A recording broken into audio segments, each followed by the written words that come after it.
President Bashar al-Assad says that Syria is capable of confronting any external aggression thanks to the steadfastness of the Syrian people and their support for their army. And Chairman of the Foreign Policy and National Security Committee at the Iranian Shura Council, al-Assad, voices strong opposition to any military aggression against Syria.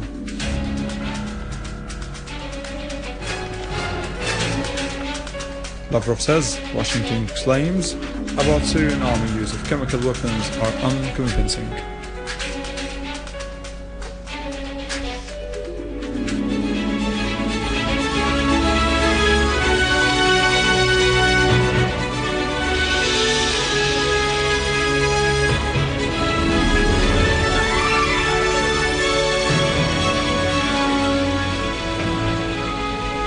Good afternoon, this is news in English from the Syrian Arab television in Damascus. President Bashar al-Assad said that Syria is capable of confronting any external aggression thanks to the steadfastness of the Syrian people and their support for the army. President Assad was speaking during his meeting with Chairman of the Foreign Policy and National Security Committee at the Iranian Shura Council, al-Assad. The President said that Syria is achieving one victory after another until restoring security and stability to the homeland. The President affirmed that the US threats will not discourage Syria from commitments to its principles and firm stances and combating terrorism backed by regional and Western countries, especially the US. For his part, Dr. Prajurdi expressed the support of the Iranian leadership and people for Syria in face of the aggression. In related context, Chairman of the Foreign Policy and National Security Committee at the Iranian Shura Council, al-Assad, said that any military aggression against Syria will spill over to the whole Middle East region. At a press conference at the Iranian embassy in Damascus, Prajurdi pointed out that instead of playing with fire, the Americans should go down the road of political solution, noting that the Americans' miscalculations have placed them in a predicament that they are struggling to emerge from, adding that Obama's administration should not have succumbed to the pressures of the Zionist lobby and the US administration hardliners. He pointed out that the visit of the Iranian Shura Council's delegation to Syria comes to support Syria as being a key player of the axis of resistance, to voice strong opposition to any military aggression against Syria, and to condemn the use of toxic gases against the Syrian people. He affirmed that, contrary to their claims, Americans supported terrorism in the region, causing the persistence of the crisis in Syria, which has entered in its third year, and claimed the death of thousands of innocent lives.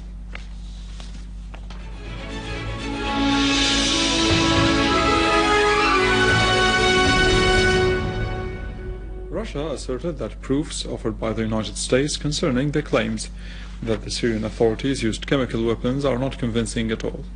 Russian Foreign Minister Sergei Lavrov said that the proofs offered by the Americans, the British, the French did not convince the Russian side.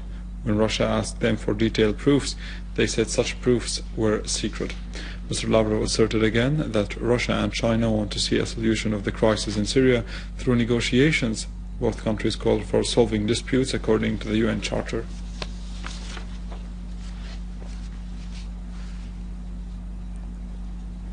A Russian military source announced that the surveillance ship belonging to the Russian Navy in the Black Sea left its location in the port of Sebastopol to carry a special mission in the East Mediterranean area.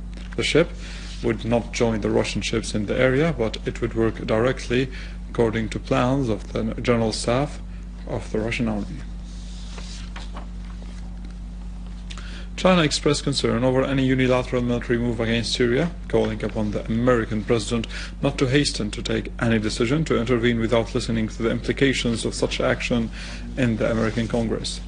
China called upon all parties concerned to show patience until the appearance of the results of the investigation carried out by the UN experts in Syria. It also called upon those experts to carry out a neutral and objective investigation and to consult the Syrian government.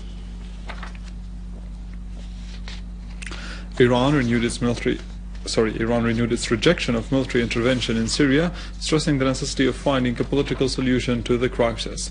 The Iranian attitude was expressed by the Foreign Minister Mohammad Jawad Zarif in a telephone call with the UN Secretary General. He announced Iran's readiness to find a political solution to the crisis and condemned the use of chemical weapons. The United Nations Secretary General also called for a political solution to the Syrian crisis.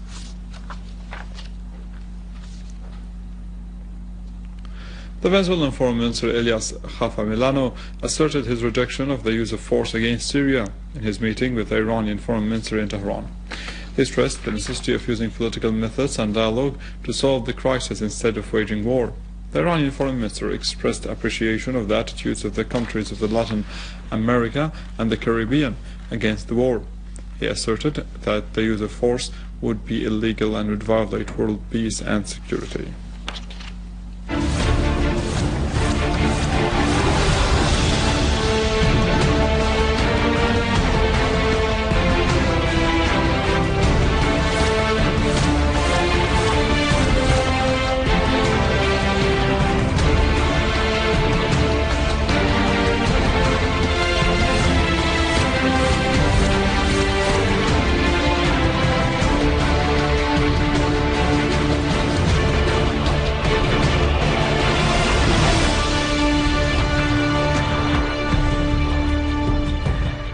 A military source said that an army unit ambushed al-Nusra linked terrorist group while trying to infiltrate into the eastern Ghouta via Admir Adra Maida Road, Damascus countryside.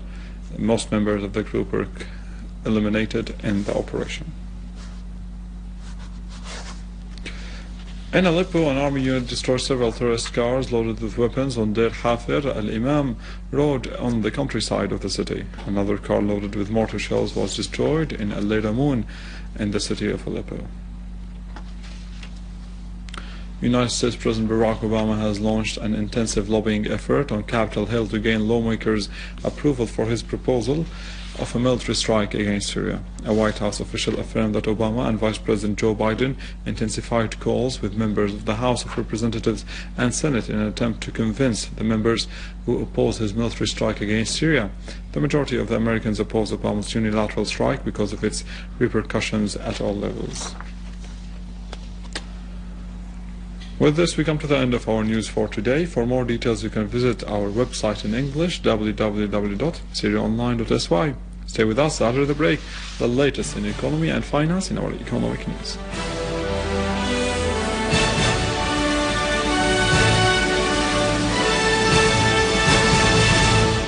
Good afternoon. The Central Bank of Syria sold a quantity of foreign currencies to the exchange companies to cover the local market's demand, noting that the bank sold the US dollar at the price of 173.27 Syrian pounds on the basis that it will be sold to the citizens at 175 Syrian pounds. The central bank also asserted that it is continuing to interfere in the foreign exchange market to keep the exchange rate at affordable levels and to control the speculation on the exchange rate of the Syrian pound.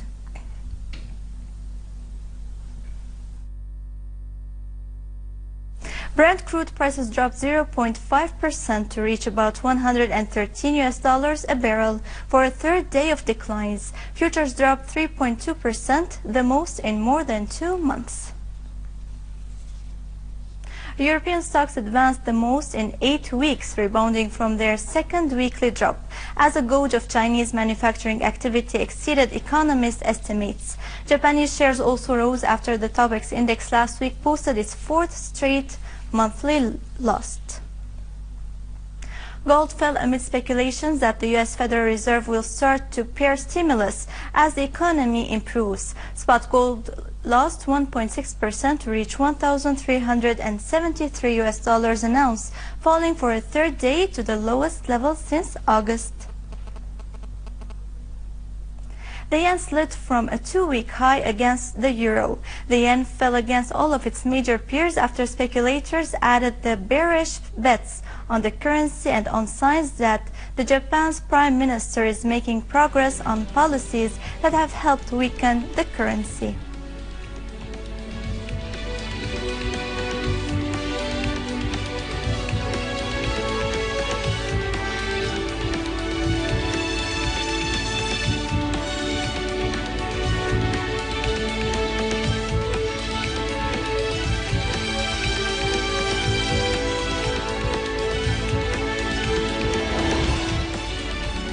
with this, we conclude our news. Thank you for watching and goodbye.